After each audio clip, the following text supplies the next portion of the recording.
On est venu à Vancouver décrocher l'exposition des déchiffreurs que Jean-Pierre Bourguignon, le directeur de l'IHES, y avait accroché il y a quelque chose comme une quinzaine de jours.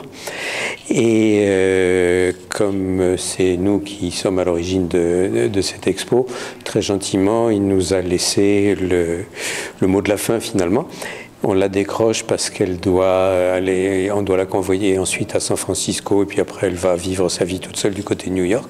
Didier Marty dessus en a profité pour nous demander si on ne pouvait pas faire ici à l'Alliance française une conférence sur, il nous a dit notre parcours, bon c'est un peu narcissique peut-être, mais on va essayer à travers notre expérience, de parler de notre conception de l'information scientifique. On considère que pour la pédagogie, pour apprendre vraiment des questions scientifiques, il y a des bouquins et il y a des cours. Avec un film, comme on faisait des films, on pense que le mieux qu'on puisse faire, c'est donner goût, déclencher une étincelle.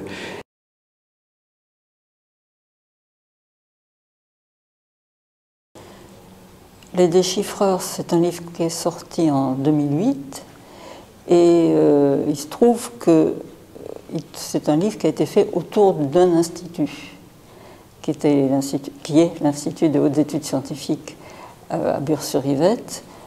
Jean-François Dars prenait des photos tout à fait par hasard pour le plaisir, parce qu'on était, nous en tant que CNRS, juste accueillis sur place pour des raisons de locaux. Et on voyait tous ces chercheurs, mathématiciens qu'on prétend toujours isolés dans leur coin, réfléchir. Et puis, chaque fois qu'un mathématicien rencontre un autre mathématicien, sur les tableaux, il se mettait à griffonner plein de choses, et à discuter, et ça durait des heures, et Jean-François prenait des photos. Et c'est l'un d'eux, Alain Cohn, qui a eu l'idée de dire, mais si on écrivait chacun un texte, en voyant tout. En général, les mathématiciens, quand ils écrivent, c'est dans des livres très scientifiques, pour d'autres mathématiciens, surtout ceux-là, qui sont des mathématiciens de recherche fondamentale.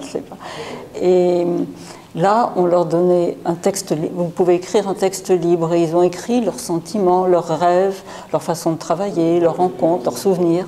Et tout d'un coup, les gens, en voyant ces textes, voyaient qu'un mathématicien, c'était quelqu'un qui était intéressant.